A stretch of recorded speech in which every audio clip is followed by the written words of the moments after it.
എല്ലാവിധ ലാബ് ടെസ്റ്റുകൾക്കും MHL smart labs, Dubai road, Eriyad, Bahadur mall, Kara and Manus properties, Asmabi college. Kodungallur നഗരസഭയിലെ LDF കൗൺസിലർമാരെ പരിചയപ്പെടുത്തലും പ്രകടന പത്രികയുടെ കരടാവതരണവും നടന്നു. വ്യാപാര ഭവൻ ഹാളിൽ നടന്ന പരിപാടി LDF ജില്ലാ കൺവീനർ PK ചന്ദ്രശേഖരൻ ഉദ്ഘാടനം ചെയ്തു. വളരെ കൃത്യമായി അറിയാവുന്നവരാണ് ജനങ്ങളുടെ ജീവിത നിലവാരം,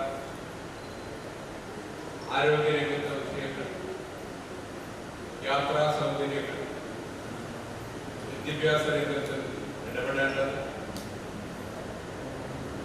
എന്ന് തുടങ്ങി തൊഴിൽ രംഗം, സ്ത്രീ ശാക്തീകരണ മേഖല, വ്യവസായ മേഖല, വീടുകളുടെ അപര്യാപ്തത, റോഡുകൾ, വെള്ളം, വെളിച്ചം, ഇതെല്ലാം നമ്മുടെ പ്രകടന പത്രികയിൽ ഇങ്ങനെ പ്രതിഫലിക്കുന്നു എന്നതാണ് ഏറ്റവും പ്രധാനപ്പെട്ട വിഷയങ്ങളിൽ. അതിന്റെ ഒരു രൂപരേഖയാണ് നമ്മൾ അവതരിപ്പിക്കാൻ ശ്രമിക്കുന്നത്. പരമാവധി ഇടതുപക്ഷ ജനാധിപത്യ മുന്നണിയുടെ പ്രകടന പത്രികയിലെല്ലാം വരുന്നത് ഓരോ ഭരണസ്ഥാപനങ്ങളിലെയും ദുർബലരായ ജനവിഭാഗങ്ങളെ എങ്ങനെ ഉയർത്തിക്കൊണ്ടുവരാം, അതാണ് ഇടതുപക്ഷ ജനാധിപത്യ മുന്നണിയുടെ. സുനിൽകുമാർ MLA അധ്യക്ഷത വഹിച്ചു. വികസന രേഖയുടെ കരട് CC വിപിൻ ചന്ദ്രൻ അവതരിപ്പിച്ചു. Municipal convener KR Jaithran LDF സ്ഥാനാർത്ഥികളെ പ്രഖ്യാപിച്ചു. CPM area secretary Mushtaq Ali, PP Subhash, KS Kaisab, PB ഖൈസ്, TP പ്രഭേഷ് എന്നിവർ സംസാരിച്ചു. തുടർന്ന് സ്ഥാനാർത്ഥികളെ പരിചയപ്പെടുത്തി.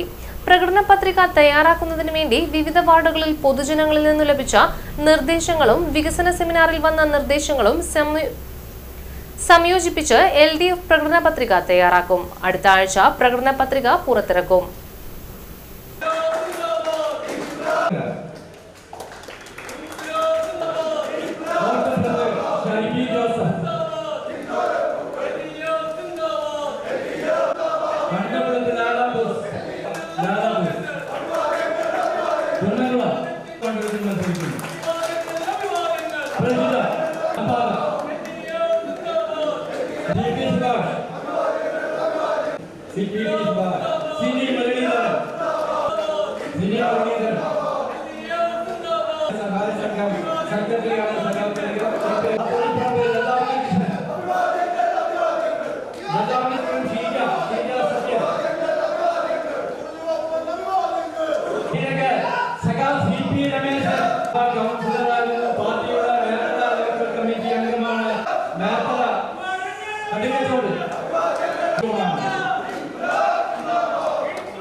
കോഴിക്കോട്